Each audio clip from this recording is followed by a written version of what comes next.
Hello everyone, स्वागत है आप सभी का टारगेट यूकेपीएससी के डेली न्यूज़ एनालिसिस में।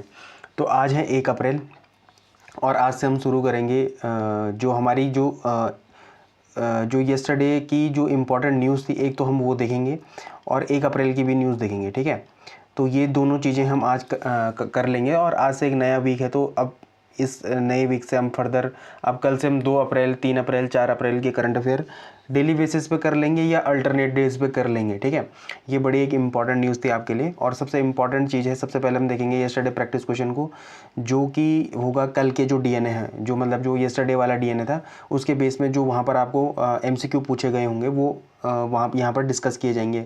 उससे क्या होता है कि आपका एक बार रिवीजन हो जाता है। ठीक है, बाकी जो भी वन लाइनर न्यूज़ है वो फर्दर इन न्यूज़ों में ही क्या करी गई हैं, इंक्लूड करी गई हैं। तो सबसे जो पहला इंपॉर्टेंट न्यूज़ है वो मानव वन्यजीव संघर्ष से है और यहाँ पर गुलदार की बात कही गई है कि लगातार गुलदार के लिए क्या हो रहा है कि जो उसका एरिया हो रहा है, जो मतलब वन क्षेत्र में उसके लिए पर्याप्त एरिया नहीं हो पा रहा है। तो ये एक इम्पॉर्टेंट न्यूज़ है जिसके कारण क्या होने वाला होगा, अब आने वाले टाइम में मानव संघर्ष आपको ज़्यादा देखने को मिलेगा। ठीक है, मानव वन्यजीव संघर्ष। ठीक है, तो यहाँ पर जितने भी प्रीलिम्स के फैक्ट्स होंगे वो हम डिस्कस करेंगे जो आपके स्टैटिक पोर्शन से होंगे।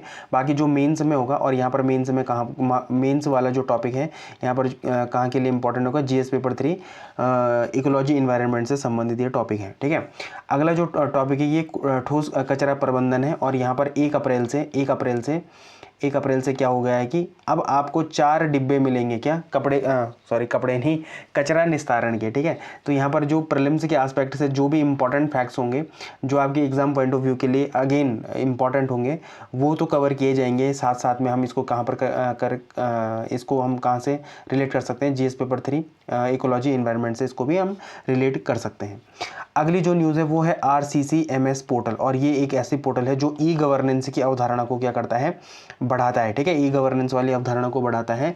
तो ये पोर्टल क्या काम करता है, कैसे काम करता है और मेंस में कहाँ के लिए इम्पोर्टेंट है, तो ये जीएस पेपर 3 इकोनॉमी के लिए क्या है, इम्पॉर्टेंट है।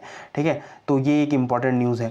फिर जो अगली न्यूज़ है वो साहित्यग्राम है और कल था 30-31 तारीख को क्या दिए गए हैं, साहित्य अवार्ड दिए गए हैं। तो उससे संबंधित यहाँ पर आपको थोड़ा सा रिवीजन के एस्पेक्ट से भी आप इस न्यूज़ को देख सकते हैं।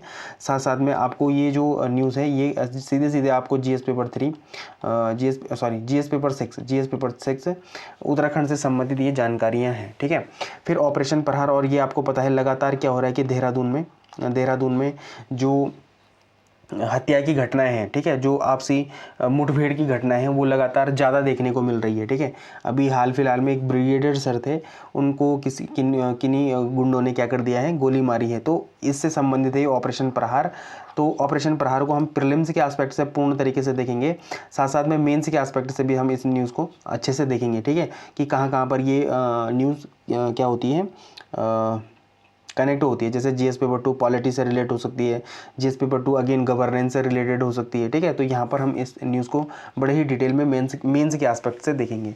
अब अगली जो न्यूज़ है वो आर्टेमिस 2 से संबंधित है। आर्टेमिस 1 के बारे में आपको पता होगा, जरा बताना आर्टेमिस 1 जो मिशन है वो कब लॉन्च किया गया था। ठीक है, ये एक बड़ा इंपॉर्टेंट मिशन है और ये नासा का मिशन है। ठीक है, और इंडिया को इससे क्या क्या सीखना चाहिए, जैसे हम भी गगनयान मिशन को अब क्या करेंगे, लॉन्च करेंगे। ठीक है, उसमें क्या होगा, हम अंतरिक्ष में क्या करेंगे, लोगों को भेजेंगे। लेकिन आर्टेमिस मिशन क्या है कि चंद्रमा पे लोगों को भेजना, उससे संबंधित है ये।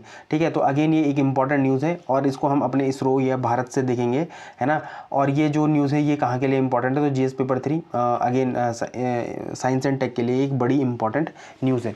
अब मैं आपको बताना चाहूँगा कि जो भी इन लेक्चर्स के PDF चाहता है वो टारगेट यूकेपीएससी के टेलीग्राम चैनल को सर्च करें, या आप इस बार कोड से भी क्या कर सकते हैं, टारगेट यूकेपीएससी के चैनल को टेलीग्राम चैनल पर आ सकते हैं और वहाँ पर आपको फर्दर इसकी डिटेल मिल जाएगी कि कैसे आप ये जो PDF है उसको अपने पास ले सकते हैं। ठीक है, तो सबसे इम्पॉर्टेंट जो पहली न्यूज़ है वो है जो सबसे इंपॉर्टेंट चीज़ है, सबसे पहले है येस्टरडे प्रैक्टिस क्वेश्चन, और इसमें जो सबसे इंपॉर्टेंट कल हमने एक योजना पढ़ी थी, मुख्यमंत्री वात्सल्य योजना पढ़ी थी। ठीक है, तो मुख्यमंत्री वात्सल्य योजना के बारे में हमने कल डिटेल में चर्चा करी थी। ठीक, और ये योजना है जो आपके एग्जाम पॉइंट ऑफ व्यू के लिए अति महत्वपूर्ण है, मतलब मोस्ट इंपॉर्टेंट एक न्यूज़ है जो आपके प्री और मेंस दोनों के लिए ही क्या है, इक्वली इंपॉर्टेंट है। क्या है, इक्वली इंपॉर्टेंट है। तो जो उत्तराखंड मुख्यमंत्री वात्सल्य योजना के संदर्भ में निम्नलिखित कथनों पर विचार करें। देखो आपको ये पता ही है कि जो भी बच्चे अनाथ हुए थे कब, कोविड-19 के दौरान, ठीक है, जिनके भी माता पिता का देहांत हुआ था, ठीक है, या उनके अभिभावकों का देहांत हुआ था, तो उनके लिए क्या करी गई थी, उत्तराखंड सरकार के द्वारा मुख्यमंत्री वात्सल्य योजना शुरू करी गई थी। ठीक है, तो यह योजना मुख्य रूप से उन बच्चों के लिए शुरू की गई है जिन्होंने कोविड-19 महामारी के दौरान अपने माता पिता या एकमात्र कमाने वाला अभिभावक खो दिया है। ठीक है, तो ये ऑप्शन क्या है, बिल्कुल सही है। इस योजना के तहत लाभार्थी बच्चों को 18 वर्ष की आयु पूरी करने तक 3000 प्रति माह की आर्थिक सहायता दी जाएगी। देखो यहाँ पर यही तो इंपॉर्टेंट चीज़ था, यहाँ पर 18 वर्ष नहीं था बल्कि 21 वर्ष की आयु पूरी कर चुके तक, तो मतलब 21 वर्ष तक क्या मिलेगा, 3000 रुपये प्रति माह देने की बात करी गई थी। ठीक है, और वो भी किस माध्यम से, तो डीबीटी के माध्यम से। ठीक है, डीबीटी के माध्यम से। तो ये ऑप्शन क्या है, गलत है। ठीक है, तो यहाँ पर 18 की जगह क्या होना चाहिए, 21 वर्ष होना चाहिए। ठीक है, इन अनाथ बच्चों को राज्य सरकार की सरकारी नौकरियों में 5% हॉरिजॉन्टल मतलब क्षैतिज आरक्षण देने का प्रावधान किया गया है। तो ये बिल्कुल ऑप्शन सही है। तो इसका सही ऑप्शन क्या है, 1 और 3 इसका सही ऑप्शन है। इसका मतलब इसका ये ऑप्शन क्या है, बिल्कुल सही है। ठीक है, तो जो ये इंपॉर्टेंट जो ये योजना थी, हमने इसको फिर से अगेन डिटेल में देख लिया है। आई होप आपकी समझ में ये आ रहा होगा। और जो हम इस तरीके से इसको क्या करते हैं, डिस्कस करते हैं, मैं समझता हूं कि आपको ये लेक्चर बहुत एक इंपॉर्टेंट एज दे देगा एग्जामिनेशन में। ठीक है, क्योंकि यहाँ पर करंट ही करंट नहीं बल्कि स्टैटिक पोर्शन को भी क्या किया जाता है, बहुत ही अच्छे तरीके से कवर किया जाता है, बहुत ही मॉडर्न तरीके से, जैसे आयोग क्वेश्चन पूछ रहा है। ठीक है, उस तरीके से आपको यहाँ पर क्वेश्चन देखने को मिलते हैं। अगला जो क्वेश्चन है कि हालिया सुप्रीम कोर्ट के फैसले और संविधान अनुसूचित जाति आदेश 1950 के संदर्भ में निम्नलिखित कथनों पर विचार करें। वर्तमान कानून स्थिति के अनुसार केवल हिंदू, सिख और बौद्ध धर्म को मानने वाले व्यक्ति को ही अनुसूचित जाति का दर्जा दिया जाता है। ठीक है, हमने ये कल पढ़ा था, जब हमने इसको पढ़ा था ना, किसको, संविधान अनुसूचित जाति आदेश 1950 को पढ़ा था, तो हमने देखा था कि वहाँ पर केवल 3 धर्मों के ही लोगों को एससी कैटेगरी का दर्जा दिया जाएगा। उसमें से कौन थे, एक तो हिंदू धर्म था, एक सिख धर्म था और एक बौद्ध धर्म था।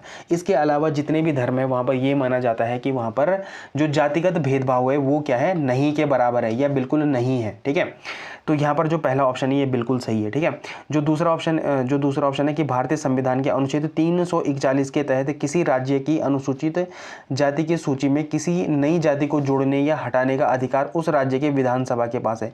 नहीं, ये बिल्कुल हमने यहाँ पर पढ़ा था कि उस राज्य के विधानसभा के पास नहीं बल्कि किसके पास है, संसद के पास है। ये शक्ति केवल और केवल किसके पास है, संसद के पास है। और कौन से आर्टिकल के हवाले से, तो आर्टिकल 341 के हवाले से। तो यहाँ पर क्या है, ए ऑप्शन सही है।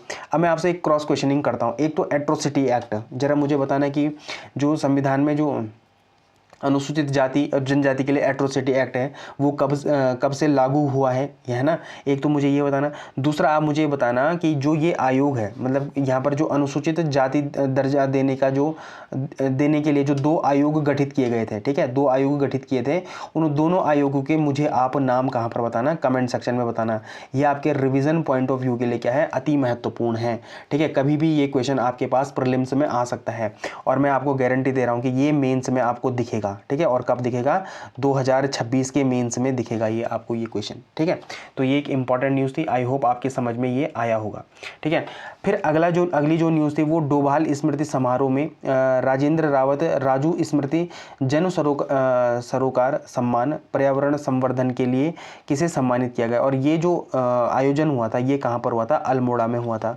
और ये किन्हें मिला था, तो कपिलेश भोज को मिला था। ठीक है, तो ये एक इंपॉर्टेंट न्यूज़ थी, है ना। अगेन आपका यहाँ पर एक रिवीजन हो गया होगा। ठीक है, फिर जो अगली न्यूज़ थी कि हाल ही में चर्चा में रही यमुनोत्री रेल प्रोजेक्ट किन 2 स्टेशनों के मध्य प्रस्तावित किया गया है, तो डोईवाला से बड़कोट के बीच में क्या किया गया है, ये यमुनोत्री रेल प्रोजेक्ट प्रस्तावित किया गया है। फिर जो अगली न्यूज़ है, अगला जो क्वेश्चन है कि उत्तराखंड में डिफेंस इक्विपमेंट प्रोडक्शन हब स्थापित करने के प्रस्ताव में निम्नलिखित में से कौन सा शहर शामिल नहीं है, कौन सा शहर शामिल नहीं है। तो हमने पढ़ा था कि जो डिफेंस इक्विपमेंट प्रोडक्शन हब है ये 3 स्थानों पर बनेगा। ठीक है, 3 स्थानों पर, कहाँ पर, एक तो बनेगा कोटद्वार में, एक बनेगा हरिद्वार में और एक बनेगा देहरादून में। ठीक है, तो हमने इन 3 जगहों का नाम पढ़ा था। ठीक है, कोटद्वार में बनेगा, हरिद्वार में बनेगा और देहरादून में बनेगा, बट कहाँ नहीं बनेगा, रुड़की में नहीं बनेगा। तो इसका डी ऑप्शन क्या है, बिल्कुल सही ऑप्शन है। तो मुझे उम्मीद है कि आपको इन क्वेश्चनों से एक रिवीजन मिला होगा। ठीक है। अगर आपको रिवीजन मिला है तो ज़रा वीडियो को लाइक कर दीजिए, चैनल को सब्सक्राइब कर दीजिए, और जो मैंने आपको क्वेश्चन पूछे हैं उनका आंसर अभी दे दीजिए, ठीक है। ये एक इम्पॉर्टेंट चीज़ थी आपके रिवीजन के एस्पेक्ट से।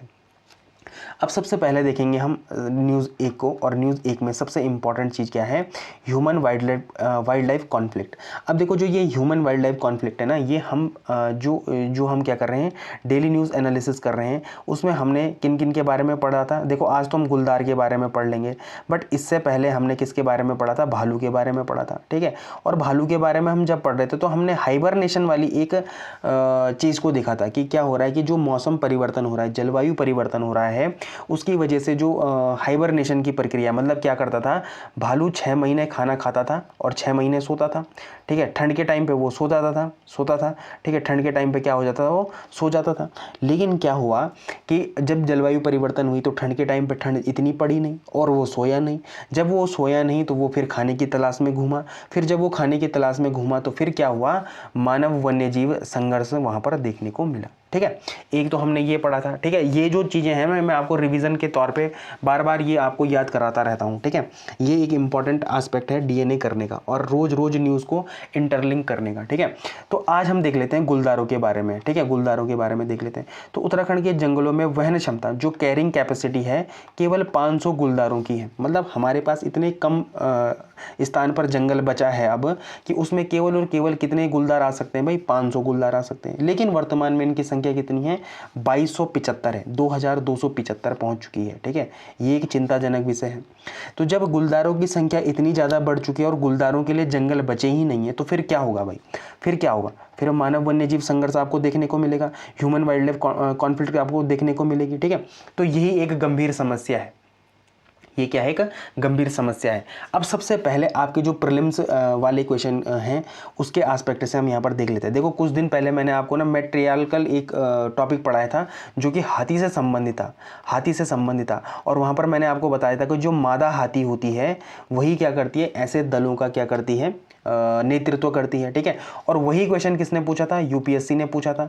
अब जब वो क्वेश्चन यूपीएससी ने पूछा था तो हमारा पीसीएस उसको कभी भी क्या कर सकता है, अडेप्ट कर सकता है, और हमको उसके लिए क्या करनी है, तैयारी करनी है, ठीक है। अब जब हमको उसके लिए तैयारी करनी है तो जैसे हमने गुलदारों के बारे में यहाँ पर देखो एक टॉपिक आया है गुलदार, तो क्यों ना इस गुलदार के टॉपिक को ही प्रीलिम्स के एस्पेक्ट से खत्म किया जाए, ठीक है। या इनकी संख्याओं के बढ़ने की जो संख्या है इनकी जो बढ़ रही है, या इस एस्पेक्ट से इसको खत्म किया जाए, ठीक है। तो ये एक इंपॉर्टेंट एस्पेक्ट है। अब यहाँ पर देखो प्रीलिम्स के फैक्ट क्या है। सबसे पहले इन्वायरमेंट जो इकोलॉजी का फैक्ट है, सबसे पहले एक शब्द आता है आपके पास, कैरिंग कैपेसिटी, वहन क्षमता। इसका मतलब क्या है कि कोई विशेष क्षेत्र अधिकतम कितने जीवों का भरण पोषण कर सकता है, ठीक है। इसका मतलब क्या है, मतलब जो कैरिंग कैपेसिटी है, कैरिंग कैपेसिटी क्या होती है, कैरिंग कैपेसिटी मतलब होता है जंगल में, अगर इसको जंगल के एस्पेक्ट से देखें या इन्वायरमेंट इकोलॉजी के एस्पेक्ट से देखें तो कोई विशेष क्षेत्र, कोई एक ऐसा विशेष क्षेत्र जहां पर अधिकतम कितने जीवों का भरण पोषण हो सकता है, मतलब वो जीव वहां पर कितना अपना भरण पोषण कर सकते हैं, कितना खाना खा सकते हैं, ठीक है, कितने स्थान तक घूम सकते हैं। ये सारी चीज़ें वहाँ पर क्या आती हैं, इंक्लूड की जाती हैं, वहाँ पर क्या होती हैं, इंक्लूड की जाती हैं। और उसी चीज़ को क्या कहते हैं भाई, हम उसी चीज़ को हम कहते हैं कैरिंग कैपेसिटी कहते हैं, ठीक है। एक चीज तो ये इंपॉर्टेंट हो गई। दूसरी चीज है शिकार क्षेत्र का अनुपात। तो एक गुलदार को अपना शिकार करने के लिए 30 से 50 वर्ग किलोमीटर वन क्षेत्र की आवश्यकता होती है, ठीक है। कई बार आपके पास ये प्रीलिम्स में ये कथन कारण, जैसे यूके SSSC है माना, कई लोग यहाँ पर किस चीज़ की तैयारी कर रहे होंगे, पटवारी की तैयारी कर रहे होंगे, और वो लोग अभी भी किताबों के पीछे पड़े होंगे। देखो मेरा मतलब ये नहीं कि किताबों के पीछे नहीं पढ़ना है, लेकिन करंट अफेयर के साथ ऐसे पढ़ना, स्टैटिक वाइज पढ़ना इज़ बहुत ज़्यादा इंपॉर्टेंट, इज़ मोर इम्पॉर्टेंट, ठीक है। आपको ऐसे तरीके से अपने को तैयार करना है, ठीक है। जब भी आपके पास कथन कारण वाले क्वेश्चन आए तो वहाँ पर आपको पता होना चाहिए, कोई भी टॉपिक हो उसके एस्पेक्ट में आपको बहुत सारी नॉलेज पता होनी चाहिए। जैसे अब उसने आपको गुलदारों के बारे में ही टॉपिक पूछ दिया। एक तो उसने आपको पूछ दिया कि अभी जो गुलदारों की संख्या है वर्तमान में कितनी है, ठीक है, या क्या गुलदारों की संख्या इतनी है, ऐसा मैं कथन कारण में पूछ सकता है ना, और कौन सा कथन सही है और कौन सा कथन गलत है, ठीक है। अभी मैंने आपको एक क्या कराई थी, एक सीरीज़ करा रहा था मैं आपको, और आपको मैंने उसमें क्या करा दिए हैं, 2 लेक्चर करा दिए। उसको मैंने क्या बोला था, PYQ series, previous year question paper series, ठीक है। और वो पटवारी का पेपर था, 21 सितंबर को जो लीक हुआ था पटवारी का पेपर, वो उसका पेपर था। और उसके उसके मैंने 2 वीडियोस बनाए हैं, ठीक है।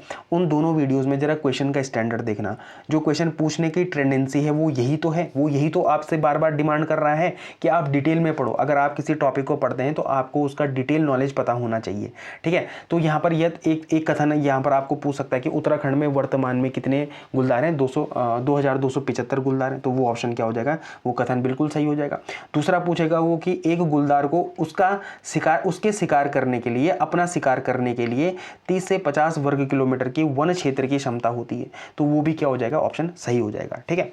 तो आपको ऐसे तैयार करना है, मेरा बोलने का मतलब ये। अब कुल वन क्षेत्र का क्या आंकड़ा है, तो रिपोर्ट क्या बताती है, रिपोर्ट में उत्तराखंड का जो कुल वन क्षेत्र है वो कितना है, 24,686 वर्ग किलोमीटर बताया गया है, ठीक है। और एक गुलदार को अपने शिकार के लिए कितना वर्ग किलोमीटर की वन क्षेत्र चाहिए, तो 30 से 50 वर्ग किलोमीटर का वन क्षेत्र चाहिए, ठीक है। अब क्या हो रहा है, देखो हो क्या रहा है कि जैसे जैसे गोस्ट विलेज वाली अवधारणा बढ़ रही है, जैसे जैसे हम लोग क्या कर रहे हैं, हमारा राज्य है जो क्या कर रहा है, खेती करना कम कर रहा है। तो क्या हो रहा है कि एक आक्रामक प्रजाति, एक इन्वेंसिव स्पीसीज क्या हो रही है, जन्म ले रही है। और उस इन्वेंसिव स्पीसीज का नाम क्या है भाई, लेंटाना है। वो उसका नाम क्या है, लेंटाना घास है। यह एक विदेशी वनस्पति है जो स्थानीय जैव विविधता को नष्ट कर देती है। और ये क्या बना देती है भाई, झाड़ियाँ बना देती है। क्या बना देती है, झाड़ियाँ बना देती है। और ये जो झाड़ियाँ बनती है ना, बहुत ज़्यादा डेंसिटी में बनती है, इसका जो घनत्व होता है बहुत ज़्यादा होता है। तो इसके पीछे क्या छुप सकता है भाई, आपका जो ये गुलदार है इसके पीछे आराम से छुप सकता है। जब ये आराम से छुपेगा, ठीक है। और ये झाड़ियाँ अधिकतर कैसे जगहों पे हैं, ये झाड़ियाँ अधिकतर कैसे जगहों पे हैं, जहाँ पर मानव निवास कर रहा है, जहाँ पर मानव रह रहा है, उसी के आसपास ये झाड़ियाँ पनप जाती हैं। और जब ये झाड़ियाँ पनपती हैं तो मानव और वन्यजीव संघर्ष आपको फिर से देखने को मिलेगा ही मिलेगा, ठीक है।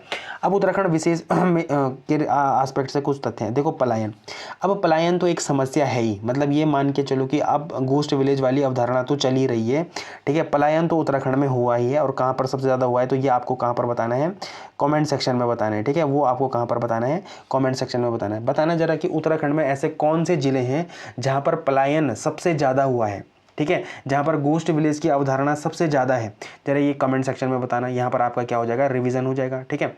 तो यहाँ पर गोस्ट विलेज वाली बात है। तो रिपोर्ट के अनुसार प्रदेश भर में कितने 3,940 गांव पूरी तरीके से क्या हो चुके हैं, खाली हो चुके हैं, और वो क्या बन चुके हैं, गोस्ट विलेजेस बन चुके हैं, ठीक है। तो यहाँ पर भी क्या देखने को मिलेगा भाई, जब लोग साफ़ सफाई नहीं करेंगे, जब वहाँ पर कोई लोग होंगे ही नहीं जो वहाँ पर साफ़ सफाई करने के लिए होंगे, तो यहाँ पर क्या बनेंगे, झाड़ियाँ बनेंगी, लेंटाना घास उगेगा।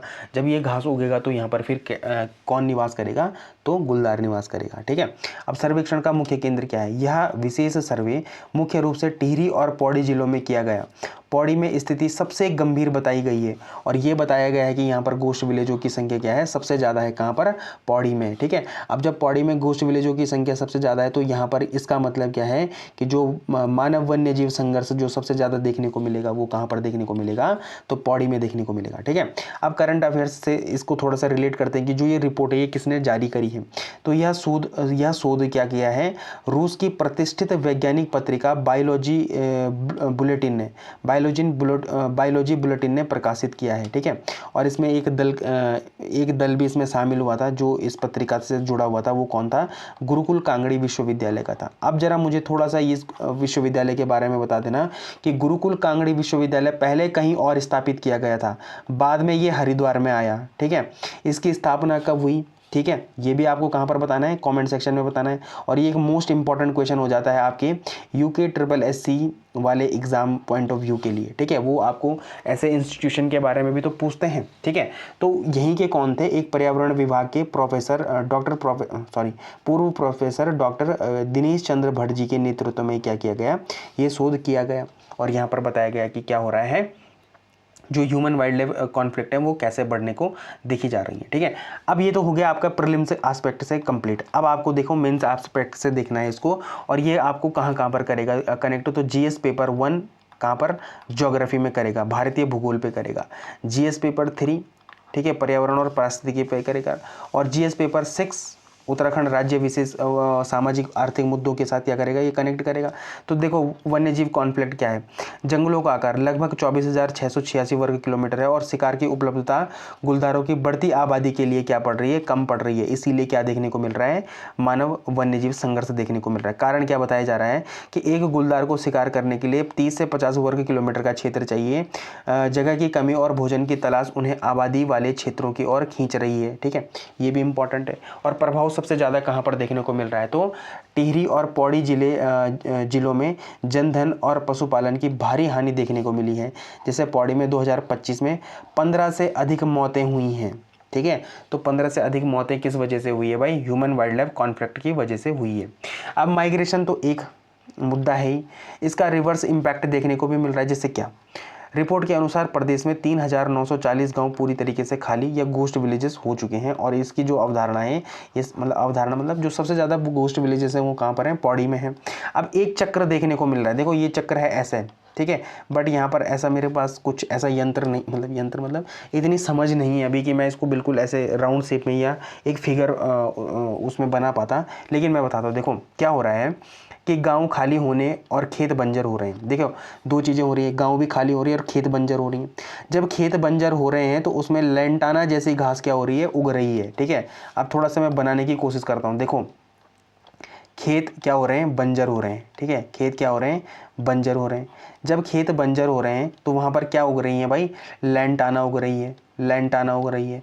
ठीक है, लेंटाना जैसे घास उग रही है। ठीक है, खेत बंजर हो रहे हैं, वहाँ पर क्या हो रही है, लेंटाना घास उग रही है। ठीक है, ये घनी झाड़ियाँ गुलदारों को छिपने के लिए एक सुरक्षित जगह है। तो जो ये लेंटाना यहाँ पर क्या हो रहे हैं, गुलदार छिप रहे हैं, गुलदार क्या हो रहे हैं, छिप रहे हैं। ठीक है, यहाँ पर गुलदार छिप रहे हैं जिससे वे आपसी बचे हुए लोगों पर क्या कर रहे हैं, हमला कर रहे हैं। तो यहाँ पर माना लोग हैं तो वो उन पे क्या कर रहे हैं, हमला कर रहे हैं, हमला कर रहे हैं। ठीक है, हमला कर रहे हैं। तो ये क्या बन रहा है, एक साइकिल बन रहा है ना, ये क्या बन रहा है, साइकिल बन रहा है। इसी से क्या देखने को मिल रहा है, ह्यूमन वाइल्ड लाइफ कॉन्फ्लिक्ट देखने को मिल रही है। इसी में क्या देखने को मिल रहा है भाई, ह्यूमन वाइल्ड लाइफ कॉन्फ्लिक्ट देखने को तो मिल रही है।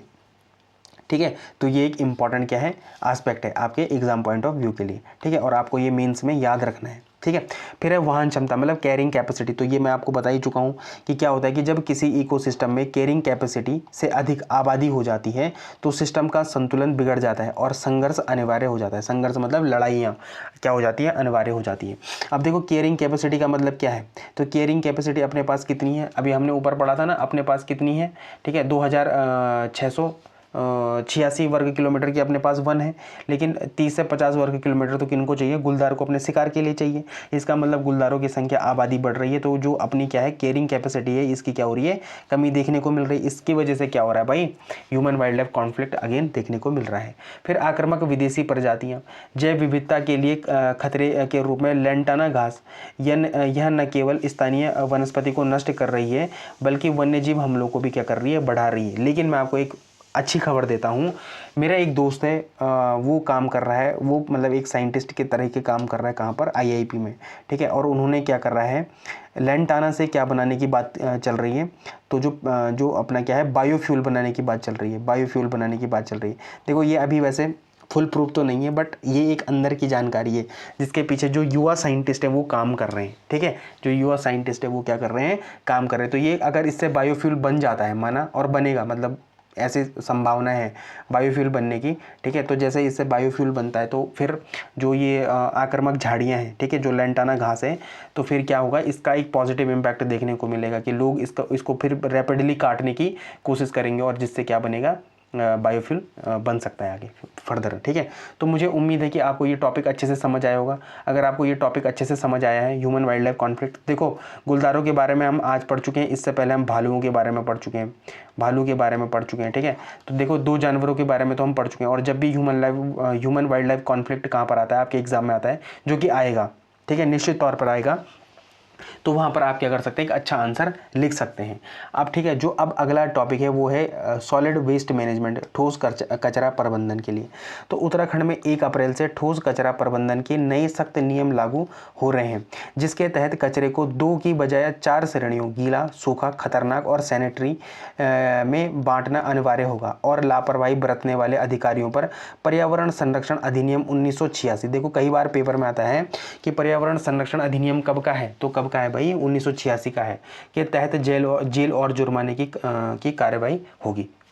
ठीक है, तो ये एक इंपॉर्टेंट न्यूज़ है। इसका मतलब आप समझ चुके होंगे कि जो अब ठोस कचरा प्रबंधन है उसकी कितनी श्रेणियां बन चुकी हैं, 4 श्रेणियां बन चुकी हैं। एक गीला कचरा, एक सूखा कचरा, एक खतरनाक कचरा और एक सैनिटरी कचरा। ठीक है, तो प्री के एस्पेक्ट से देख लेते हैं जो आपके अगेन इंपॉर्टेंट होता है आपके प्रीलिम्स एग्जामिनेशन के लिए। ठीक है, तो कचरा पृथक्करण और डस्टबिन कलर कोडिंग, मतलब कौन से कलर कोडिंग में कौन से डस्टबिन में कैसा कचरा जाएगा इसके हिसाब से। ठीक है, पहला आता है हरा डस्टबिन, और यहाँ पर क्या है, मतलब हरे डस्टबिन को क्या करा है, हरे कलर के साथ बताया भी गया है। ठीक है, तो यहाँ पर क्या है, यहाँ पर क्या डाला जाएगा इस हरे डस्टबिन में, तो बायोडिग्रेडेबल जैसे गीला कचरा डाला जाएगा जो प्राकृतिक रूप से क्या हो जाता है, नष्ट हो जाता है, जैसे सब्जियों के छिलके हो गए, बचा हुआ खाना हो गया या चाय पत्ती हो गई। मतलब ग्रीन डस्टबिन में क्या डाला जाएगा, जो बायोडिग्रेडेबल कचरा होगा वो इसमें डाला जाएगा, जो प्राकृतिक रूप से क्या हो जाता है, नष्ट हो जाता है। ठीक है, पहली चीज़ आपको ये ध्यान में रखनी है। ठीक है, तो हरे डस्टबिन में क्या डाला जाएगा, बायोडिग्रेडेबल प्राकृतिक रूप से नष्ट होने वाला कचरा डाला जाएगा, बेसिकली ये गीला कचरा होगा। ठीक है, फिर नीला डस्टबिन में क्या होगा, नॉन बायोडिग्रेडेबल। ठीक है, सूखा कचरा जिसे रिसाइकिल किया जा सकता है, जैसे प्लास्टिक हो गया, कांच हो गया, पॉलीथीन हो गया, गत्ता हो गया। देखो अब यहाँ पर देखो याद रखना कि नीले डस्टबिन में क्या डाला जाएगा, जो नॉन बायोडिग्रेडेबल कचरा होगा। ठीक है, मतलब जिसको क्या किया जाता है, रिसाइकिल किया जाता है। और रिसाइकिल किसको किया जा सकता है, प्लास्टिक को किया जा सकता है, कांच को किया जा सकता है, पॉलीथीन को किया जा सकता है और गत्ते को किया जा सकता है। तो ये आप याद रखना। फिर आता है लाल डस्टबिन। तो लाल डस्टबिन क्या होगा, जो घरेलू खतरनाक कचरा होता है, जैसे स्वास्थ्य और पर्यावरण के लिए हानिकारक, जैसे पुरानी बैटरी, पेंट, ट्यूब लाइट हो गया, एक्सपायर हो चुकी दवाएं हो गई, तो उसमें किस में डाली जाएंगी, ये लाल कचड़े ये डस्टबिन में डाली जाएंगी। और इसको थोड़ा सा ध्यान से देख लेना है, मैं आपको गारंटी दे रहा हूँ कि 2026 में होने वाले जितने एग्जाम है, ठीक है, री एग्जाम को छोड़कर, इवन अगर अभी तक पेपर नहीं बना होगा ना, तो री एग्जाम में भी आपको ये क्वेश्चन देखने को मिल जाएगा। ठीक है, और मैं इस बात की आपको क्या दे रहा हूँ, गारंटी दे रहा हूँ, 100% 100% गारंटी दे रहा हूँ कि ये क्वेश्चन आपके पास आएगा ही आएगा।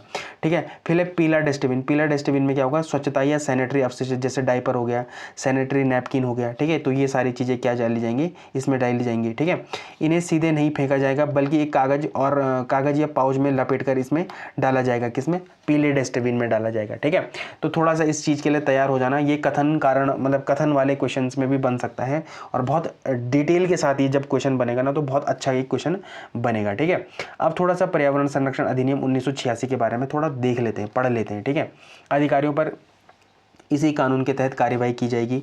अब ये कब शुरू हुआ था, देखो मतलब ये जो अधिनियम आया था, ये पर्यावरण संरक्षण अधिनियम, ये कब आया था, तो यह अधिनियम भोपाल त्रासदी गैस जो 1984 में हुई थी ना, तब लागू किया गया था। अब आपका एक काम है, आपका क्या काम है कि भोपाल गैस त्रासदी से जितने इंपॉर्टेंट फैक्ट्स हो सकते हैं, जितने इंपॉर्टेंट क्या हो सकते हैं, फैक्ट्स हो सकते हैं, वो आपको कहाँ पर कमेंट करने हैं, तो ये कमेंट सेक्शन में आपको इसके बारे में डिटेल में नोट लिखना है। ठीक है, इन सब चीज़ों से मन मत चुराओ, अभी भी कह रहा हूँ। ठीक है, जितना लिखोगे उतना याद होगा, और जितना याद होगा उससे ही आपका सिलेक्शन सुनिश्चित होगा। ठीक है, इस बात को थोड़ा सा ध्यान में रखना। ठीक है, फिर एक संवैधानिक आधार भी है इसका। इसे भारतीय संविधान के अनुच्छेद 253 के तहत अंतर्राष्ट्रीय करारों को प्रभावी करने के लिए विधान के तहत पारित किया गया है। थोड़ा सा इसको ध्यान में रखना कि जो पर्यावरण अधिनियम 1986 का है, उसका कौन सा संवैधानिक अनुच्छेद के अंतर्गत आता है, वो तो 253 के अंतर्गत आता है। विशेषता क्या है इसकी, यह एक अम्ब्रेला एक्ट है जो कि केंद्र सरकार को पर्यावरण की रक्षा और सुरक्षा के लिए सभी आवश्यक कदम उठाने का अधिकार देता है। इसी के तहत जेल और जुर्माना का भी क्या है, प्रावधान किया गया है। ठीक है, अब कुछ इंपॉर्टेंट पर्यावरण सिद्धांत जैसे क्या है, प्रदूषक भुगतान सिद्धांत, पॉल्यूटर पेज प्रिंसिपल, मतलब जो पर्यावरण को नुकसान पहुंचाएगा, जो प्रदूषण फैलाएगा, उसी को क्या होगा, इसका वहन करना पड़ेगा, उसी को इसका बिल भरना पड़ेगा। ठीक है, तो यह सिद्धांत क्या कहता है, यह सिद्धांत कहता है कि जो व्यक्ति या संस्था पर्यावरण को नुकसान पहुंचाएगी, प्रदूषण फैलाएगी, उसे न केवल पीड़ितों को मुआवजा देना होगा, बल्कि पर्यावरण को हो रहे नुकसान की भरपाई का खर्च भी उठाना होगा। यह सिद्धांत राष्ट्रीय हरित अधिकरण NGT का एनजीटी के मूल मार्गदर्शक सिद्धांतों में से एक है। और एनजीटी की स्थापना कब हुई थी? तो अक्टूबर 2010 में हुई थी। कब हुई थी? अक्टूबर 2010 में हुई थी। और मैं ये आपको डिटेल में पहले भी पढ़ा चुका हूँ। कहाँ पर पढ़ा चुका हूँ? प्रीलिम्स 363 सीरीज में, कहीं पर देख लेना, वहाँ पर एक एनजीटी एक टॉपिक होगा, ठीक है। उसके साथ ही एपिसोड हुए, क्योंकि लोगों का इंटरेस्ट उससे धीरे धीरे कम हो रहा था, ये मेरे को देखने को लगा, ठीक है। तो उसी में क्या हुआ, उसी में ये टॉपिक को मैंने बड़े डिटेल में कंप्लीट कराया होगा, थोड़ा सा उसको देख लेना, ठीक है, एज अ रिवीजन के पर्पज से। अब देखो थोड़ा सा इसमें राष्ट्रीय हरित अधिकरण है, जो एनजीटी है, नेशनल ग्रीन ट्रिब्यूनल है, उसके बारे में देख लेते हैं। तो एनजीटी के एनजीटी के दिशा निर्देशों के अनुसार पर्यावरणीय मुआवजा लगाने की बात कही गई है। और इसकी स्थापना कब हुई थी? तो एनजीटी अधिनियम 2010 के तहत भारत ऐसा करने वाला दुनिया का तीसरा और पहला विकासशील देश है, ठीक है। अब मैं थोड़ा सा यहाँ पर आपको एक एडिशनल जानकारी दे देता हूँ कि भारत ऐसा करने वाला दुनिया का क्या है? तीसरा तो देश है, ठीक है, लेकिन पहला विकासशील देश है जिसने क्या करा है? एनजीटी की स्थापना करी है, ठीक है, नेशनल ग्रीन ट्रिब्यूनल की स्थापना करी है। तो पहले दो देश कौन से हैं? पहला देश है भाई ऑस्ट्रेलिया, ठीक है, ऑस्ट्रेलिया है, ठीक है, ऑस्ट्रेलिया है, ठीक है, पहला है ऑस्ट्रेलिया, ठीक है। और दूसरा कौन है? दूसरा है न्यूजीलैंड, न्यूजीलैंड है, ठीक है, न्यूजीलैंड है, ठीक है। पहला है ऑस्ट्रेलिया और दूसरा कौन सा है? न्यूजीलैंड। और तीसरा कौन है? भारत है। तो भारत ऐसा करने वाला क्या है? तीसरा देश है जिसने क्या करा है? एनजीटी की क्या करी है? स्थापना करी है, ठीक है। तो ये थोड़ा सा आपको क्या करना है? ध्यान में रखना है इसको, ठीक है। इसकी प्रकृति क्या है? तो ये एक स्टैचुरी बॉडी है, ठीक है, ये क्या है? स्टैचुरी बॉडी है, ना कि संवैधानिक बॉडी है। थोड़ा सा इस बात को भी क्या करना है? आपको ध्यान में रखना है कि कौन सी स्टैचुरी बॉडी होती है, कौन सी क्या होती है? संवैधानिक बॉडी होती है। और इसका कार्य क्या है? तो पर्यावरण से जुड़े मामलों का तेजी से निपटान करना, मतलब 6 महीने के भीतर काम इसका निपटान करना। यह प्राकृतिक न्याय, नेचुरल जस्टिस के सिद्धांत पर काम करता है, ठीक है। तो अब इसका थोड़ा सा इसका क्या देख लेते हैं? संवैधानिक दृष्टिकोण देख लेते हैं। स्थानीय निकायों की क्या जिम्मेदारी है? तो कचरा प्रबंधन की जमीनी जिम्मेदारी शहरी क्षेत्रों में नगर निकायों को है और ग्रामीण क्षेत्रों में किसको है? पंचायती राज को है। अब शहरी क्षेत्रों का निकाय क्या है? 74वें संविधान संशोधन। जरा मुझे बताना 74वां संविधान संशोधन कब हुआ था? ठीक है, कब हुआ था? ये जो 74वां संविधान संशोधन था ये कब हुआ था? के तहत जोड़ी गई 12वीं अनुसूची में 18 विषय। भाई जो 12वीं अनुसूची है ना उसमें ही तो है ये शहरी स्थानीय निकाय, अर्बन लोकल बॉडीज उसी में है तो है, नगर निगम नगर निकाय उसी में तो है। और उसमें कितने विषय हैं भाई? तो उसमें 18 विषय हैं। इसमें से विषय संख्या 6 जो छठवीं विषय जो संख्या है वो क्या बताती है? लोक स्वास्थ्य, स्वच्छता, सफाई और ठोस अपशिष्ट प्रबंधन से जुड़ा है। जो ये छठवां जो उसकी क्या है? छठवां विषय है वो किससे जुड़ा हुआ है? लोक स्वास्थ्य, स्वच्छता, सफाई और ठोस अपशिष्ट से जुड़ा हुआ है। और जो आर्टिकल 243W है वो भी क्या बोलता है? यही चीज़ें बोलता है, ठीक है, वो भी क्या बोलता है? यही चीज़ें बोलता है। अब जो पंचायती राज है ये तो हमने कहा किसकी चीज़ पढ़ी? नगर निकाय की बात पढ़ी, अर्बन लोकल बॉडीज़ की बात पढ़ी। लेकिन जो अब पंचायती राज है वो क्या कहता है? 73वें संविधान संशोधन के तहत जोड़ी गई 11वीं अनुसूची में कितने विषय हैं? 29 विषय हैं।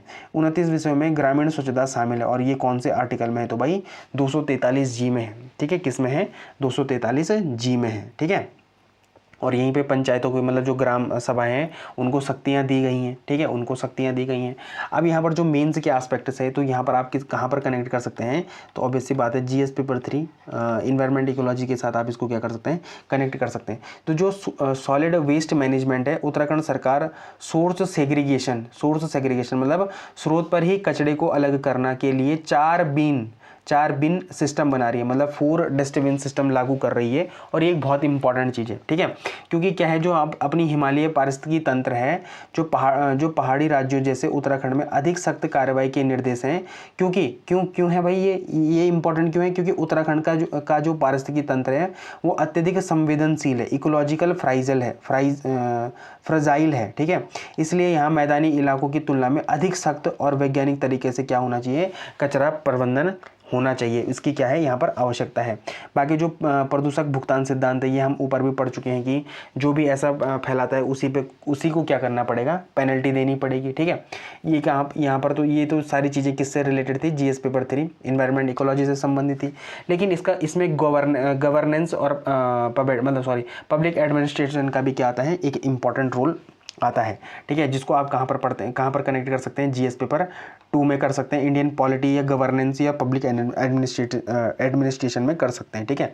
अधिकारियों की जवाबदेही, अकाउंटेबिलिटी ऑफ ऑफिसर्स क्या है कि प्रशासन में लापरवाही एक बड़ी समस्या है। यह नियम अधिकारियों की व्यक्तिगत जवाबदेही तय करता है। जेल की सजा और विभागीय कार्रवाई का प्रावधान, यह गुड गवर्नेंस सुशासन का क्या है, एक बेहतरीन एग्जाम्पल है। और ये आप इजीली कोड कर सकते हैं कि उत्तराखंड सरकार ने अभी हाल ही में 4 डस्टबिन पॉलिसी क्या कर रही है, अपनाई है, जो क्या दिखाती है, एक गुड गवर्नेंस का पर्यावरण के प्रति संवेदनशीलता भी क्या दिखाती है अकाउंटेबिलिटी ऑफ ऑफिसर्स को भी क्या दिखाती है, यहाँ पर दिखाती है, ठीक है। फिर स्थानीय निकायों की क्या भूमिका है, रूल ऑफ लोकल बॉडीज क्या है, तो 73वें और 74वें संविधान संशोधन के तहत पंचायत और नगर निकायों को जो शक्तियां दी गई है, यह उसका क्या है, व्यावसायिक या व्यवहारिक रूप है, ठीक है। कचरा प्रबंधन की जमीनी जिम्मेदारी इन्हीं निकायों की है, ठीक है। तो ये मुझे लगता है कि आपको ये टॉपिक अच्छे से समझ आया होगा। और आपको मुझे क्या बताना है, 73वां और 74वां संविधान संशोधन किस ईयर को लागू हुआ था, ठीक है, कौन से ईयर में, कौन से साल में क्या हुआ था, ये लागू हुआ था, ये आपको कहाँ पर बताना है, कमेंट सेक्शन में बताना है। तो मुझे उम्मीद है कि आपको जो ये सॉलिड वेस्ट मैनेजमेंट वाला टॉपिक है ये अच्छे से समझ आया होगा, ठीक है। ये क्या आया होगा, अच्छे से समझ आया होगा। तो अगर आपको ये अच्छे से समझ आया है तो ये आपके पास एक शानदार क्वेश्चन है। और मुझे उम्मीद है कि जो ये क्वेश्चन है ना, जो ये MCQ है, इसी से रिलेटेड क्वेश्चन आपको 2026 में देखने को मिलेंगे। मैं 100% की आपको क्या देता हूँ, गारंटी देता हूँ, ठीक है। ये जो क्वेश्चन है इसको एक बार देख लेना और ऐसे ही क्वेश्चन आपको 2026 में देखने को मिलेंगे, ठीक है। अब जो तीसरी न्यूज़ है, तीसरी न्यूज़ थोड़ा सा उत्तराखंड से बाहर की न्यूज़ है, ठीक है। मतलब ये जो न्यूज़ है ये अपने पड़ोसी देश नेपाल से संबंधित है, ठीक है। नेपाल के साथ हमारे जितने भी विवाद हैं, चाहे वो नक्शा से लेकर हो, चाहे बालेन शाह का जो अखंड नेपाल वाला कॉन्सेप्ट है उससे रिलेटेड हो, ठीक है, ये हम प्रीवियस DNA में क्या कर चुके हैं, कंप्लीट कर चुके हैं, ठीक है। बालेन शाह को हम प्रीवियस DNA में क्या कर चुके हैं, पढ़ चुके हैं, ठीक है। तो यहाँ पर क्यों इंपॉर्टेंट है, आपके पास सीधे सीधे क्वेश्चन आएगा प्रीलिम्स में कि ऐसे कौन सा व्यक्ति है जो नेपाल में सबसे युवा प्रधानमंत्री के रूप में जिसने शपथ लिया है और उसने क्या रचा है वहाँ पर, सबसे छोटा, मतलब उम्र में सबसे छोटे प्रधानमंत्री के रूप में इतिहास रचा है। तो वो कौन है, बालेन शाह है। वो कौन है भाई, बालेन शाह है, ठीक है, बालेंद्र शाह है या बालेन शाह है, ठीक है। और कौन सी कितनी उम्र में इन्होंने यहाँ के प्रधानमंत्री बने हैं, तो 35 वर्षीय उम्र में बने हैं। और ये एक म्यूजिशियन थे, ठीक है, मतलब एक गाना गाने वाले, क्या बोलते हैं इनको, संगीतकार थे ये, ठीक है। रैप वगैरह जो युवा पीढ़ी के लिए बनते हैं ना, मतलब जो आप सुनते होंगे, ठीक है, तो ये वो हैं, ठीक है। तो थोड़ा सा इस बात को थोड़ा सा ध्यान में रखना, ये हैं बालेन शाह, ठीक है। तो इनके बारे में थोड़ा सा आपको क्या रखना है, याद रखना है, ठीक है। तो ये एक इम्पॉर्टेंट आस्पेक्ट आपके एग्जाम पॉइंट ऑफ व्यू के लिए है, ठीक है। अब जो अगली न्यूज़ है, फिर ये अगेन उत्तराखंड से संबंधित है और ये किस पोर्टल से संबंधित है, तो RCCMS पोर्टल से संबंधित है, ठीक है। RCCMS पोर्टल से संबंधित है। और RCCMS का फुल फॉर्म क्या है, तो revenue court computerised management system. मतलब ये एक क्या है, कोड को क्या करना है, गवर्नेंस से जोड़ना है, ठीक है। पहली चीज़ ये है ताकि क्या हो, त्वरित चीज़ों में निपटान हो, पारदर्शिता बढ़े। ये मैंने आपको पहले भी बताया था ना, जो भी चीज़ें गवर्नेंस में आती हैं उनमें जो सबसे इंपॉर्टेंट एस्पेक्ट होता है, सबसे पहले ट्रांसपेरेंसी का होता है, ठीक है। और त्वरित, फिर फास्ट होता है, फिर क्या होता है, फास्ट, मतलब जल्दी से इसका क्या हो, निस्तारण हो, ठीक है। तो थोड़ा सा इसको हम डिटेल में देख लेते हैं। सबसे पहले न्यूज़ क्या है, उत्तराखंड सरकार ने भूमि संबंधी विवादों को घर बैठे ऑनलाइन दर्ज करने के लिए RCCMS पोर्टल को अपडेट किया है, जो त्वरित न्याय के लिए राजस्व लोक अदालत का शुभारंभ किया है, मतलब के लिए राजस्व लोक अदालत का शुभारंभ किया है त्वरित न्याय के लिए, ठीक है। तो राजस्व लोक अदालत, अब जैसे ये पोर्टल है ना, ये काम कैसे करेगा, जो ये पहला आपके पास ये इमेज है, ये क्या बता रही है कि जो RCCMS पोर्टल है ये काम कैसे करेगी भाई। सबसे इंपॉर्टेंट तो यही होता है ना। तो क्या करना है, सबसे पहले आपको क्या करना है, जो RCCMS पोर्टल है वहाँ पर जाना है, ठीक है। वहाँ पर आपको इम्पॉर्टेंट जो आपके दस्तावेज होंगे, ठीक है, वो जैसे खतौनी हो गया, खसरा हो गया, ठीक है, ये सारे जो इम्पॉर्टेंट डॉक्यूमेंट्स हैं वो आपको वहाँ पर क्या करने पड़ेंगे, अपलोड करने पड़ेंगे, नाम वगैरह जितनी भी चीज़ें होती हैं, ठीक है। फिर आपको वहाँ पर क्या चुनना पड़ेगा, आपको संबंधित न्यायालय भी चुनना पड़ेगा, कौन से न्यायालय में आप केस डालना चाहते हैं वो चुनना पड़ेगा। अब ये सारे डिटेल आपके कहाँ चले जाएंगे, न्यायालय में चले जाएंगे। कहाँ पर चले जाएंगे भाई, न्यायालय में चले जाएंगे। अब न्यायालय क्या करेगा, न्यायालय के पेशकार द्वारा दस्तावेज की जांच होगी, ठीक है। फिर यहाँ पर क्या होगी, जो भी आपने डिटेल भरी होंगी यहाँ पर, ठीक है, उन दस्तावेजों की जानकारी होगी। अगर दस्तावेज माना अधूरे होते हैं, माना अगर दस्तावेज अधूरे होते हैं तो आपको क्या दिया जाएगा, आपके फ़ोन, जो आपने यहाँ पर फ़ोन वगैरह भी नंबर वगैरह डाला होगा या ईमेल डाला होगा, ठीक है, वहाँ पर आपको एक डिटेल दी जाएगी कि आपने क्या करा है, ये डॉक्यूमेंट नहीं डाले हैं तो इनको एक बार आप दोबारा डालें। तो वो आपको क्या दे देंगे कि लिंक प्रोवाइड करेंगे, वहाँ से आप उन डॉक्यूमेंट्स को क्या कर सकते हैं, अपलोड कर सकते हैं, ठीक है। अब जैसे ही ये दस्तावेज पूर्ण हो जाएंगे, दस्तावेज पूर्ण हो जाएंगे, कैश स्वीकृत केस, जो आपका जो भी केस है, ठीक है, जो आपका केस है, जिस भी बारे में आपका केस है वो स्वीकृत हो जाएगा, सूचना आपको मिल जाएगी, ठीक है। फिर जो भी एक फीस होगी, माना इस पोर्टल में जितनी भी एक फीस मतलब आपको देनी होगी, वो आप जैसे ही पे करेंगे तो आपका जो केस है वो स्वीकृत हो जाएगा। और जैसे आपका केस स्वीकृत होता है तो फर्दर जो कार्यवाही होती है, ठीक है, राजस्व लोक अदालत में, वो वहाँ पर जाके और फिर आपका जो केस है उसकी जो प्रक्रिया है वो शुरू हो जाएगी, ठीक है। लेकिन यहाँ पर कुछ इंपॉर्टेंट एस्पेक्ट हैं जो आपके एग्जाम पॉइंट ऑफ व्यू के लिए अगेन क्या हो जाते हैं, इंपॉर्टेंट हो जाते हैं। सबसे पहले यहाँ पर भारतीय राज्य व्यवस्था में जो लोक अदालत है, इससे आपके पास क्या आ सकता है, क्वेश्चन आ सकता है, ठीक है। तो इनको क्या है, कौन सा दर्जा है, सबसे पहले तो इनको स्टैच्यूटरी स्टेटस का दर्जा है, वैधानिक निकाय का दर्जा है, ठीक है। तो लोक अदालतें कोई साधारण अदालतें नहीं है, ठीक है, पहली बात तो ये है। इन्हें विधिक सेवा प्राधिकरण अधिनियम 1987 के द्वारा क्या बनाया गया है, वैधानिक दर्जा प्राप्त है। सबसे इंपॉर्टेंट तो यही है, ये आपके पास इस बार क्वेश्चन भी आ सकता है कि लीगल सर्विसेज अथॉरिटीज एक्ट कब का है, ठीक है, विधिक सेवा प्राधिकरण अधिनियम कब का है, तो ये कब का है भाई, 1987 का। और ये बहुत ही एक इंपॉर्टेंट प्रीलिम्स के एस्पेक्ट का क्वेश्चन बन सकता है यहाँ पर, ठीक है, प्रीलिम्स एस्पेक्ट के क्वेश्चन यहाँ पर बन सकते हैं आपसे। और कब का है ये, तो 1987 का है। ये आपको क्या होना चाहिए, याद होना चाहिए। निर्णय की प्रक्रिया क्या होगी कि लोक अदालत द्वारा दिया गया निर्णय एक दीवानी अदालत की डिग्री माना जाता है। मतलब जैसी सिविल कोर्ट की जो जजमेंट होता है उतना ही इफेक्टिव क्या होता है, लोक अदालत का जो निर्णय होता है उतना ही इफेक्टिव होता है, ठीक है। अब इसकी अपील क्या है कि लोक अदालत का निर्णय अंतिम और सभी पक्षों पर बाध्यकारी होता है। ये बात को आपको याद रखना है कि जो भी लोक अदालत निर्णय देगी उसका जो अंतिम फैसला होगा वो क्या होगा, वो सभी पक्षों पर क्या होगा, बाध्यकारी होगा। अब चाहे उसमें 2 पक्ष हैं, चाहे 3 पक्ष हैं, चाहे 4 पक्ष हैं, उन चारों पर क्या होगा, ये बाध्य होगा। इसके निर्णय के खिलाफ किसी भी अदालत में आप क्या नहीं कर सकते, अपील नहीं की जा सकती, क्योंकि ये जो भी निर्णय निकलता है ये आपसी समझौते से निकलता है। और जब कोई निर्णय आपसी समझौते पर से निकलता है तो आप उसको कहीं फर्दर अगले न्यायालय में क्या नहीं कर सकते, चैलेंज नहीं कर सकते हैं, ठीक है। ये चीज़ें इंपॉर्टेंट है। फिर राजस्व न्यायालयों का पदानुक्रम, तो थोड़ा सा ये इंपॉर्टेंट है।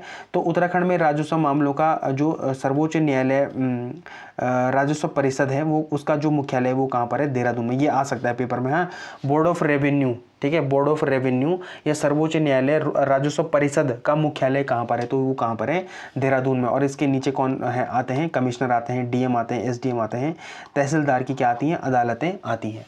तो ये एक इंपॉर्टेंट एस्पेक्ट है आपके प्रीलिम्स ओरिएंटेड से, ठीक है।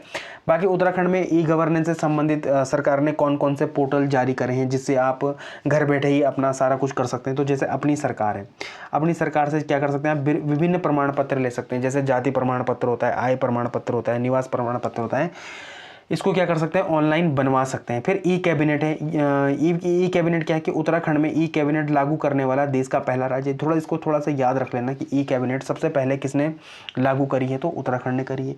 फिर ई रवाना क्या है कि खनन गतिविधियों की निगरानी के लिए ये पोर्टल बनाया गया है, ई रवाना। और ये मुझे भी पता नहीं था, ये बड़ा ही इंपॉर्टेंट फैक्ट है आपके लिए, जो आपके एग्जाम पॉइंट ऑफ व्यू में कभी भी पूछा जा सकता है कि ई रवाना का संबंध निम्नलिखित में से किससे है, तो किससे, खनन गतिविधियों से संबंध है, ठीक है। खनन गतिविधियों पर निगरानी हेतु ये क्या है, इंपॉर्टेंट है, कौन, ई रवाना, ठीक है। अब थोड़ा मेंस के एस्पेक्ट से ये टॉपिक फिर से इंपॉर्टेंट हो जाता है। और कहाँ पर इंपॉर्टेंट होता है, सबसे पहले तो जीएस पेपर 2 में, गवर्नेंस में ये क्या होता है, इंपॉर्टेंट होता है। तो प्रशासनिक सुधार का एक क्या दिखाता है, एक एग्जाम्पल दिखाता है आपको, जो RCCMS है, revenue code computerised management system तकनीकी का उपयोग करके न्याय को सरल, सुलभ और पारदर्शी बनाया जा रहा है इसके माध्यम से, ठीक है। भ्रष्टाचार और लेट लतीफी की कमी, घर बैठे ऑनलाइन केस दर्ज होने और पोर्टल पर स्टेटस चेक करने से बिचौलियों की भूमिका खत्म होगी और सरकारी दफ्तरों के चक्कर नहीं काटने पड़ेंगे, या जो रेड टेपिज्म है इसकी अवधारणा भी क्या होगी, इससे कम होगी। तानाशाही जो क्या होता है, रेड टेपिज्म को क्या कहते हैं हिंदी में, तानाशाही कहते हैं शायद, हाँ, तो वो क्या होगी, खत्म होगी, ठीक है। दूसरा है न्याय प्रणाली और वैकल्पिक विवाद समाधान, तो लोक अदालत। तो भारत में अदालतों पर मुकदमों का भारी बोझ है। उत्तराखंड सरकार द्वारा राजस्व लोक अदालतों को आयोजन मुकदमों के बोझ को कम करने, पहले ही दिन इसने कितने विवादों को निपटाया, तो 5322 विवादों का निस्तारण किया है। और त्वरित न्याय, स्पीडी जस्टिस प्रदान करने का एक क्या है, बेहतरीन एग्जाम्पल है, ठीक है। फिर आप इसको कहाँ पर कनेक्ट कर सकते हैं भाई, जीएस पेपर 3 इकोनॉमी से भी क्या कर सकते हैं, रिलेट कर सकते हैं। और ये कहाँ पर रिलेट होगा, तो आजीविका से जुड़ा हो। जैसा कि मुख्यमंत्री, मतलब यहाँ पर मुख्यमंत्री पुष्कर सिंह धामी ने एक बात बोली है, वो क्या बोली है, राजस्व विवाद केवल कागजी प्रक्रिया नहीं होते, बल्कि इनके पीछे किसानों की भूमि और आजीविका भी जुड़ी होती है। इसीलिए तो इसको कहाँ से रिलेट किया गया है, इकोनॉमी से रिलेट किया गया है, जीएस पेपर 3 से रिलेट किया गया है। लंबित भूमि विवाद किसानों को खेती में निवेश करने से रोकता है। इस पहल से किसानों का आर्थिक सशक्तिकरण भी क्या होगा, सुनिश्चित होगा। तो ये जो टॉपिक है मुझे लगता है कि आपको बहुत बेहतर तरीके से आया होगा, ठीक है।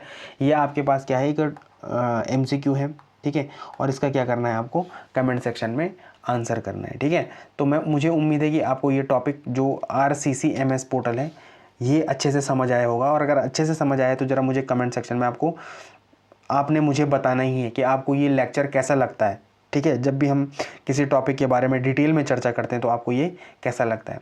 अब जो 5वीं न्यूज़ है ये किस चीज़ से संबंधित है, साहित्यिक ग्राम से संबंधित है। और यहाँ पर काफ़ी चीज़ और भी हैं, जैसे साहित्य नारी वंदन जो सम्मान मिला है वो किसे मिला है, तो प्रोफेसर दिव्या भट्ट जी को मिला है।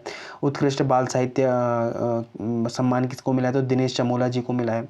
उत्तराखंड मौलिक रचना पुरस्कार किन्हें मिला है, तो डॉक्टर भूपेंद्र बिष्ट, डॉक्टर सुधा जुगरान और शीशपाल गुसाई को मिला है। तो ये सारी चीज़ें थोड़ा हम कल भी डिस्कस कर चुके थे, लेकिन आज इनको फर्दर और प्रीलिम्स के एस्पेक्ट से, एटलीस्ट इस न्यूज़ को तो हम किसके एस्पेक्ट से देखेंगे, प्रीलिम्स पेपर के एस्पेक्ट से देखेंगे, ठीक है। तो यहाँ पर थोड़ा सा देख लेते हैं। तो पहला क्या है, उत्तराखंड में 2 नए साहित्य ग्राम स्थापित किए जाएंगे। देखो अभी इन दोनों का नाम पता नहीं है, लेकिन उत्तराखंड में अब कितने साहित्य ग्राम स्थापित किए जाएंगे, तो 2 साहित्य ग्राम स्थापित किए जाएंगे। अब आपने मुझे बताना है कि उत्तराखंड में किस गांव को लेखक गांव के नाम से जाना जाता है, लेखक ग्राम के नाम से किस गांव को जाना जाता है, ये आपने कहाँ पर बताना है, कमेंट सेक्शन में बताना है, ठीक है। उत्तराखंड साहित्य भूषण सम्मान जो सर्वोच्च सम्मान है किन्हें मिला, तो डॉक्टर जितेंद्र ठाकुर को मिला है, ठीक है। देहरादून में वरिष्ठ हिंदी साहित्यकार हैं, इनका कविता संग्रह क्या है, चंद साए चांदनी के, क्या है, चंद साए चांदनी के, ठीक है। इनके कुछ उपन्यास भी हैं, शेष अवशेष, ठीक है, उड़ान हो गया, नील धारा हो गई, चौराहा हो गया, रह गुजर हो गया, ठीक है। तो ये तो मैंने कल वाले DNA में भी बताया था, ठीक है, थोड़ा सा आपका रिवीजन हो जाएगा। फिर कुछ अन्य लोगों को भी साहित्य सम्मान मिला, जैसे साहित्य नारी वंदन सम्मान किन्हें मिला है, तो प्रोफेसर दिव्या भट्ट को मिला है। उत्कृष्ट बाल साहित्य पुरस्कार के लिए किन्हें मिला है, तो प्रोफेसर दिनेश चमोला को मिला है। उत्तराखंड मौलिक रचना पुरस्कार प्रोफेसर भूपेंद्र बिष्ट को मिला है, सुधा जुगरान को मिला है और शीशपाल गुसाई जी को मिला है। कुमाऊनी एवं गढ़वाली साहित्य सम्मान किन्हें, क्षेत्रीय भाषा में किन्हें, तारा पाठक हो गया, हेमंत बिष्ट हो गया और गजेंद्र नौटियाल को मिला है। फिर दीर्घकालीन उत्कृष्ट साहित्य सृजन सम्मान किन्हें मिला, ये 5 व्यक्तियों को मिला है, डॉक्टर बुद्धिनाथ मिश्र, श्याम सिंह कुटोला, डॉक्टर प्रीतम सिंह, केसर सिंह राय और अताए साबिर अफजल मंगलौरी जी को मिला है, ठीक है। तो ये हमने किन के बारे में पढ़ा है, तो जो ये साहित्य पुरस्कार मिले हैं, एक ये हो गया, और साहित्य ग्राम की स्थापना के बारे में हमने इस न्यूज़ में डिटेल में चर्चा करी है, ठीक है। तो मुझे उम्मीद है कि आपको ये समझ आया होगा। अब जो अगली न्यूज़ है ये बहुत ही एक हैरान करने वाली न्यूज़ है, ठीक है। तो यहाँ पर क्या हुआ था कि देहरादून में एक रिटायर ब्रिगेडियर की हत्या के बाद उत्तराखंड सरकार ने राज्य में कानून व्यवस्था सुधारने और अपराधों, मतलब विशेषकर हुड़दंग और क्लब कल्चर से जुड़े पर क्या कर रहा है, अंकुश लगाने के लिए ऑपरेशन प्रहार शुरू किया है और पुलिस व प्रशासन की जवाबदेही सख्त कर दी है यहाँ पर। तो ऑपरेशन प्रहार किस चीज़ से संबंधित है, तो ये कानून व्यवस्था, राज्य में कानून व्यवस्था और अपराधों को क्या करने के लिए, कम करने के लिए, विशेषकर क्या, जो हुड़दंग फैलाने वाले तत्व हैं, ठीक है, हुडिंग कल्चर को फैलाने वाले तत्व हैं, या जो नाइट क्लब कल्चर है, ठीक है, उसको ख़त्म करने के लिए क्या बनाया है ये क्या ऑपरेशन प्रहार चलाया है, ठीक है। तो ये एक इंपॉर्टेंट चीज़ है। अब देखो इसको तो थोड़ा मेंस के साथ ही रिलेट कर सकते हैं ना, क्योंकि प्रीलिम्स में तो सीधे यही आएगा कि ऑपरेशन प्रहार किस चीज़ से संबंधित है, ठीक है। तो मेंस में कहाँ पर इसको कनेक्ट कर सकते हैं, तो सबसे पहले होता है GS paper 2, law and order और पुलिस प्रशासन से इसको आप क्या कर सकते हैं, कनेक्ट कर सकते हैं। समस्या क्या है भाई, समस्या क्या है, रात 12 बजे के बाद भी क्लब चल रहे हैं और पुलिस या आबकारी विभाग को इनकी भनक तक नहीं लग रही है। यह प्रशासनिक लापरवाही और खुफिया तंत्र की क्या दिखाता है, विफलता को दर्शाता है, ठीक है। समाधान क्या है इसका, तो ऑपरेशन प्रहार जैसे कदम, मॉर्निंग और नाइट पेट्रोलिंग बढ़ाना और बीट पुलिसिंग को क्या करता है, मजबूत करना है, इसका काम है, ठीक है।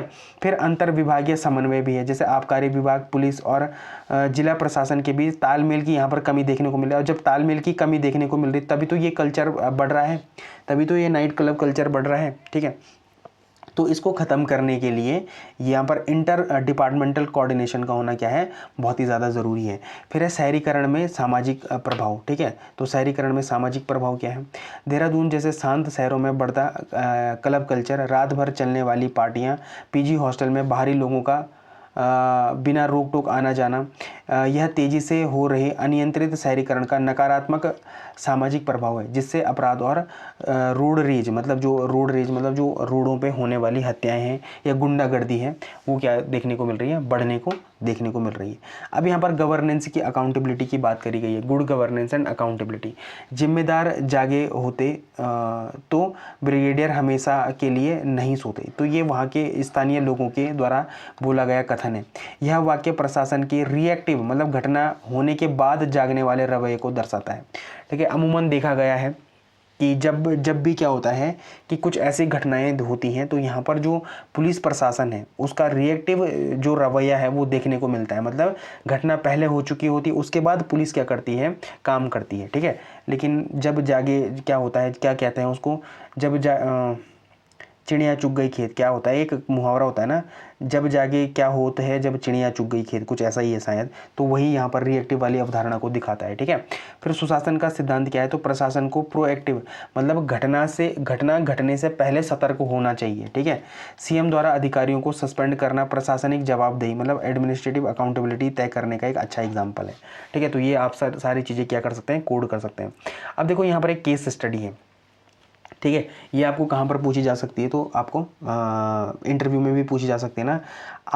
आपसे इथिक्स में एक केस स्टडी पूछी जा सकती है, या जीएस पेपर 4 में भी पूछी जा सकती है, जीएस पेपर 4 में भी पूछी जा सकती है कि आप एक ज़िले के एसएसपी या डीएम हैं और आपके क्षेत्र में बढ़ते क्लब कल्चर से अपराध बढ़ रहा है, तो आप क्या कदम उठाएंगे। तो उसका सॉल्यूशन क्या है, पहला, संबंधित विभागों आबकारी और पुलिस की संयुक्त बैठक कराएंगे। फिर रात की जो गश्त है, जो नाइट पेट्रोलिंग है, उसको बढ़ाएंगे। फिर हॉस्टल और पीजी का सख्त वेरिफिकेशन करेंगे, ठीक है। फिर सीसीटीवी की अनिवार्यता बढ़ाएंगे और लापरवाही पर जीरो टॉलरेंस की अवधारणा अपनाएंगे।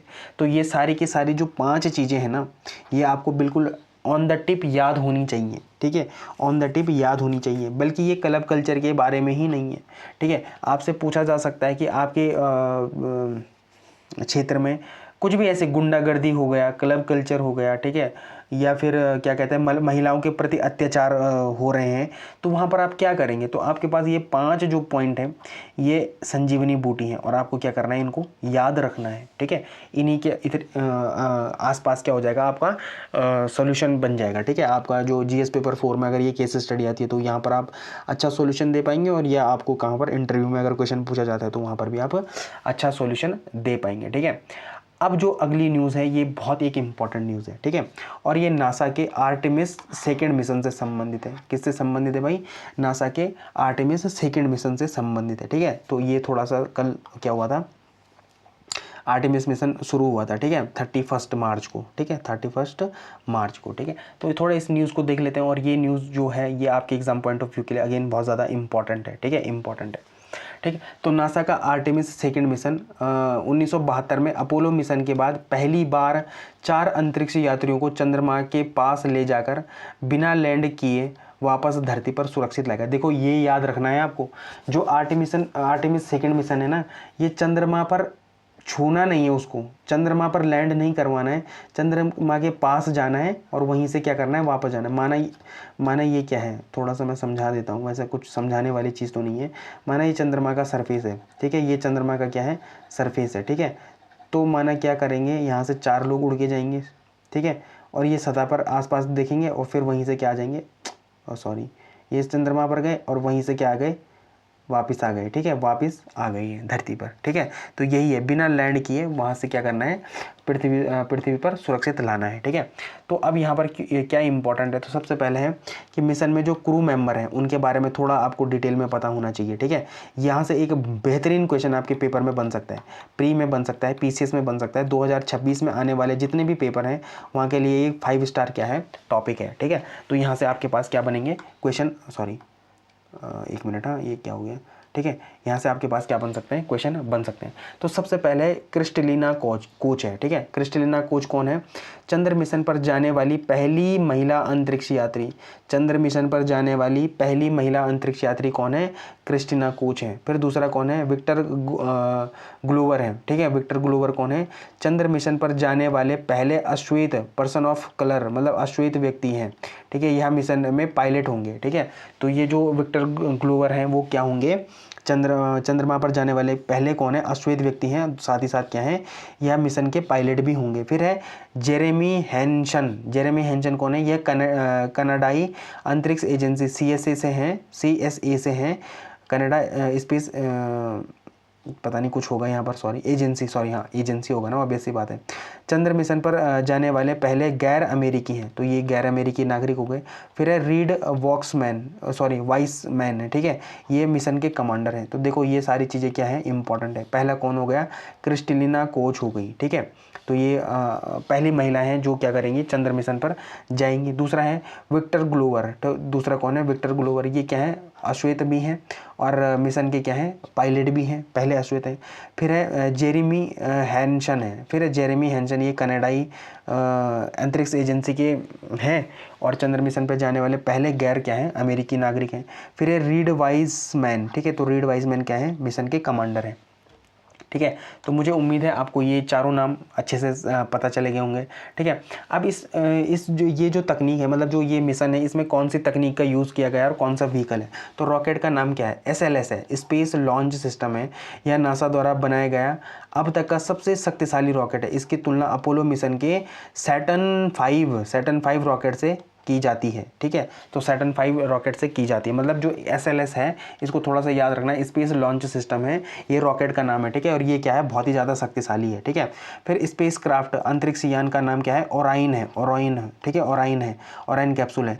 इसी कैप्सूल के अंदर बैठकर अंतरिक्ष यात्री क्या करेंगे, यात्रा करेंगे, ठीक है। ये हो गया। फिर मिशन का स्वरूप क्या है, तो ये क्या है, यह एक क्रूड फ्लाई बाय है, ठीक है। क्या है, क्रूड फ्लाई बाय मिशन है, यानी यह 10 दिनों की यात्रा में चांद की कक्षा में जाएगा, उसका चक्कर लगाएगा और बिना उतरे, मतलब वहाँ पर लैंड नहीं करेगा और वहीं से क्या करेगा, वापस आएगा। तो इसको क्या बोलते हैं भाई, क्रूड फ्लाई बाय कहते हैं, ठीक है। थोड़ा इस टर्मिनोलॉजी को आप याद रखना, क्रूड फ्लाई बाय किसे कहते हैं, थोड़ा ये इंपॉर्टेंट टर्मिनोलॉजी है। क्या है ये, एक इंपॉर्टेंट टर्मिनोलॉजी है, क्रूड फ्लाई बाय, ठीक है। मतलब चंद्रमा की कक्षा में जाना, वहाँ के चक्कर काटना, लेकिन वहाँ पर क्या नहीं करना, लैंड नहीं करना, ठीक है। वहाँ पर क्या नहीं करना भाई, लैंड नहीं करना है, ठीक है।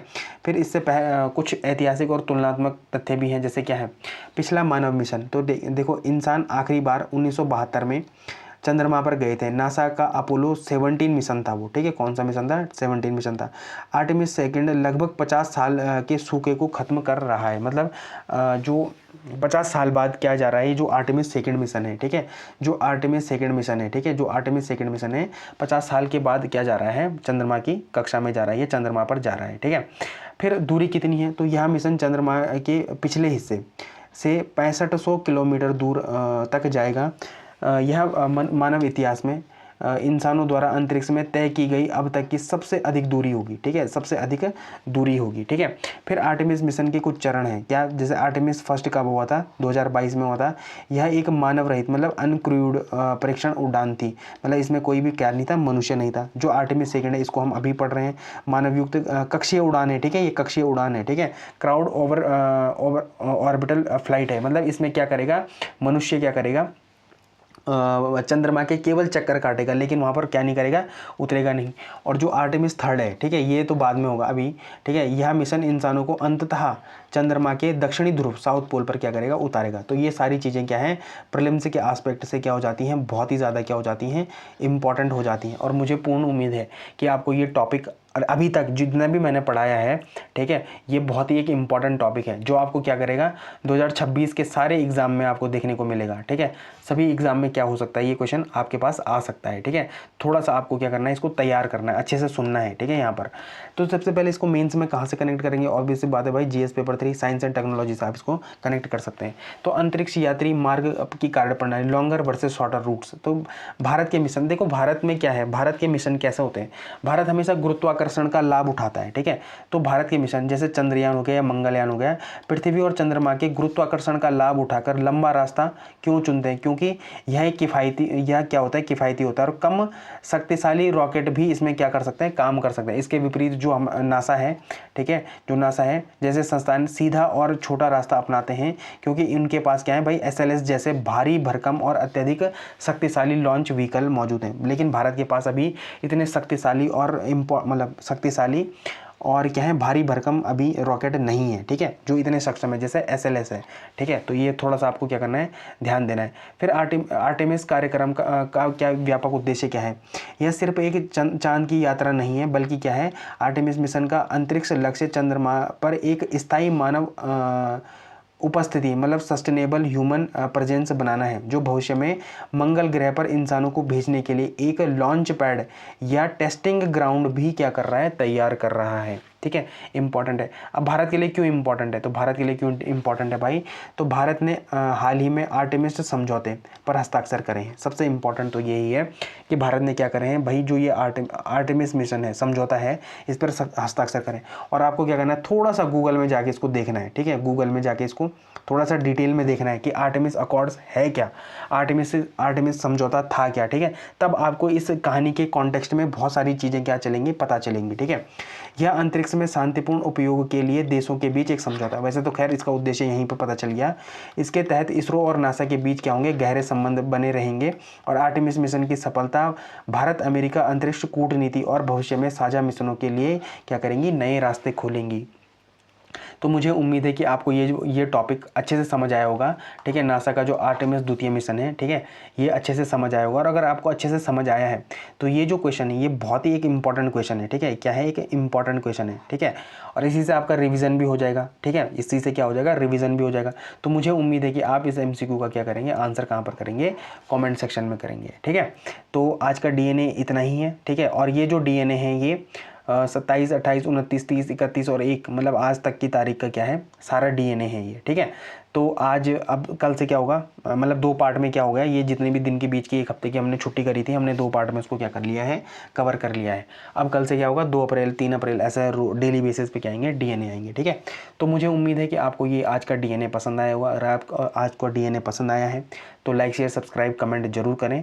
और हाँ, ठीक है, और बाकी जिसको भी इस लेक्चर की PDF चाहिए वो क्या करें, टेलीग्राम चैनल से जुड़े, वहाँ पर आपको सारी डिटेल पता चल जाएंगी, ठीक है। तो आई होप आपको ये लेक्चर पसंद आया होगा, पसंद आए तो लाइक शेयर सब्सक्राइब कमेंट जरूर करें। Thank you so much.